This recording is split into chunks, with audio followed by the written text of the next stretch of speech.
अस्सलाम वालेकुम स्टूडेंट्स। इस लेक्चर में हम डिस्कस करने लगे हैं लाइफ साइकिल ऑफ रोटिफर्स।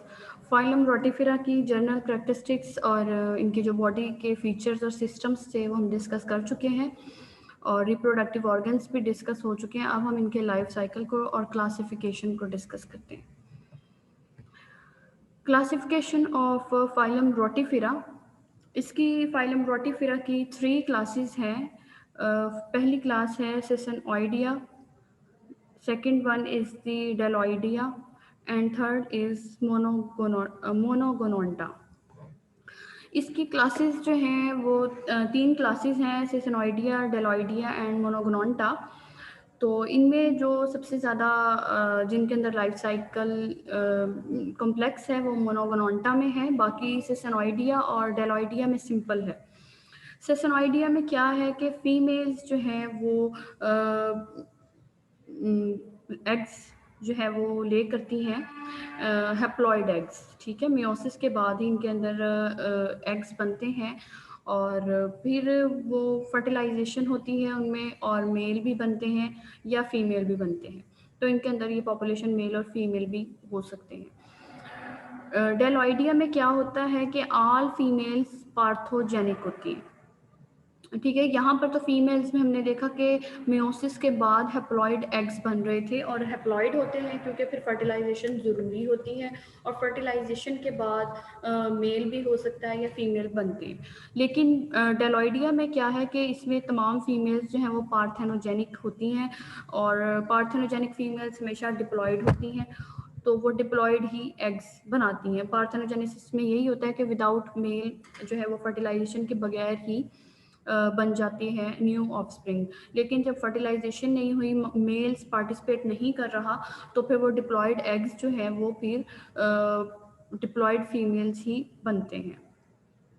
मोनोगोनोंटा में क्या है कि फीमेल्स 2 टाइप्स के एग्स ले करती हैं और ये डिपेंड कर रहा होता है उनके सीज़न पे, समर है या विंटर। तो ये जो एमिक्टिक एग्स होते हैं और मिक्टिक एग्स, इनके अंदर डिपेंड कर रहा होता है कि मियोसिस हो रही है या माइटोसिस हो रही है। तो ये जो मिक्टिक एग्स हैं वो बनते हैं समर में, ठीक है। और एमिक्टिक जो है ये इनके अंदर, एमिक्टिक का मतलब आप कह सकते हैं कि इसके अंदर मियोसिस नहीं होती, जबकि मिक्टिक के अंदर मियोसिस हो रही होती है और हैप्लॉइड एग्स बनते हैं। नेक्स्ट जब हम इनका लाइफ साइकिल देखते हैं तो फिर इसको अंडरस्टैंड करने में आसानी होगी। Life cycle of monogonont rotifers. In one class, Monogononta produce 2 different types of eggs, amictic without miktos, mixed और ब्लेंडेड, ठीक है। इसमें मिक्सिंग नहीं हो रही, थिन शेल्ड होते हैं और ये एमिक्टिक जो है ये समर एग्स हैं, आर प्रोड्यूस्ड बाय माइटोसिस। एमिक्टिक मैंने पहले बोला था, एमिक्टिक में क्या होता है कि मियोसिस नहीं हो रही, तो इस वजह से इसमें जो एग्स हैं वो माइटोसिस से बनते हैं और वो डिप्लॉयड ही होते हैं। जब मियोसिस नहीं होगी तो फिर ऑफ कोर्स इसमें डिप्लॉयड एग्स ही बनेंगे और वो फर्टिलाइजेशन फिर उनमें नहीं होती क्योंकि वो ऑलरेडी डिप्लॉयड हैं। तो एमिक्टिक एग बन गए हैं, उसके बाद थिन शेल्ड मिक्टिक एग्स बनते हैं, वो हैप्लॉयड होते हैं। If the mictic eggs is not fertilised, it develops parthenogenetically into male. तो अगर मिक्टिक एग्स क्योंकि हैप्लॉइड हैं और उनके अंदर फर्टिलाइजेशन नहीं हो रही, तो यही मिक्टिक एग्स होते हैं जिनकी वजह से मेल बनते हैं। कभी भी ए मिक्टिक एग्स की वजह से जो है वो नहीं बनते एग्स, सॉरी मेल्स नहीं होते, फॉर्मेशन नहीं होती ए मिक्टिक एग्स की वजह से। मिक्टिक एग्स ही बाइस बनते हैं मेल फॉर्मेशन की। If fertilised mictic egg secrete a thick heavy shell and become dormant or resting winter eggs। ये एमसीक्यूज के हवाले से भी इंपॉर्टेंट हो सकता है कि ये जो रोटिफर्स में रेस्टिंग विंटर एग्स बनते हैं वो किस टाइप के एग्स से बनते हैं, ए मिक्टिक या मिक्टिक। तो उसमें एग्जांपल है मिक्टिक की। मिक्टिक में क्या है, मियोसिस हो रही है, हैप्लॉइड एग्स होते हैं जो कि या तो मेल बना देते हैं, ठीक है, और रेस्टिंग एग्स जो हैं अगर फर्टिलाइजेशन नहीं हो रही तो उनमें जो है वो रेस्टिंग एग्स बना देंगे। और मेल यहाँ पर जो बन रहे हैं वो पार्थेनोजेनेटिकली बन रहे हैं, ठीक है। जो भी ऑर्गेनिज्म विदाउट फर्टिलाइजेशन होता है वो पार्थेनोजेनेटिकली होता है। तो इसमें हैप्लॉइड मेल जो है वो भी हैप्लॉइड ही बन रहे हैं, मतलब डिप्लॉइड नहीं हो रहे, तो इसका मतलब उनके अंदर फर्टिलाइजेशन नहीं हो रही। तो इसको अब हम इस लाइफ साइकिल यहाँ पर इसका स्टार्ट करते हैं कि ये डिप्लॉयड फीमेल्स हैं एमिक्टिक, ठीक है। तो इसका मतलब यहाँ पर फर्टिलाइजेशन नहीं हो रही, तो डिप्लॉयड एग से डिप्लॉयड फीमेल्स बन रही हैं और ये पार्थेनोजेनेटिक इनका एमिक्टिक साइकिल है।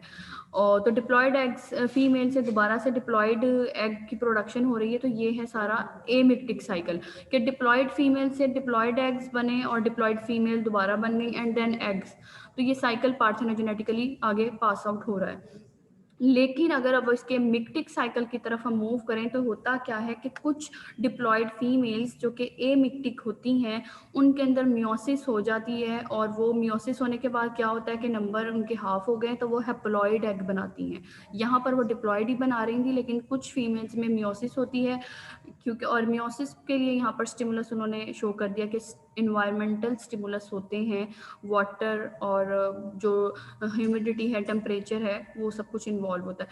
तो हैप्लॉइड एग्स से होता क्या है कि यहाँ पर ही पार्थेनोजेनेटिकली हैप्लॉइड मेल्स बन जाते हैं। अब मेल्स इसलिए ज़रूरी हैं क्योंकि कुछ फीमेल्स जो है उनमें फर्टिलाइजेशन ज़रूरी होती है, तो इस वजह से फर्टिलाइजेशन के लिए फिर हैप्लॉइड मेल्स रिक्वायर्ड हैं।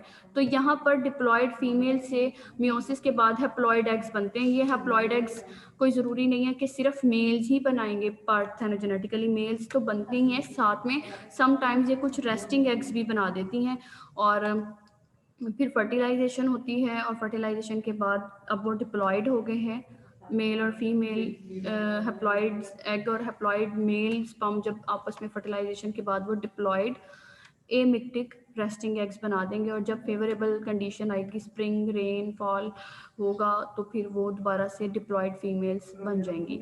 और होता क्या है कि इनकी फिजियोलॉजिकल कंडीशन जो है वो मियोसिस में ओ साइड की ही डिसाइड करती है कि एग जो होंगे वो मिक्टिक होंगे या एमिक्टिक। एक फीमेल एट अ टाइम दोनों टाइप के एग नहीं बना सकती कि वो एमिक्टिक भी बनाए या मिक्टिक। होता क्या है कि वेदर कंडीशन या इन्वायरमेंट ही डिसाइड करता है कि वो किस सीज़न में मिक्टिक एग्स बनाएगी और किसके अंदर वो एमिक्टिक एग्स बनाएगी।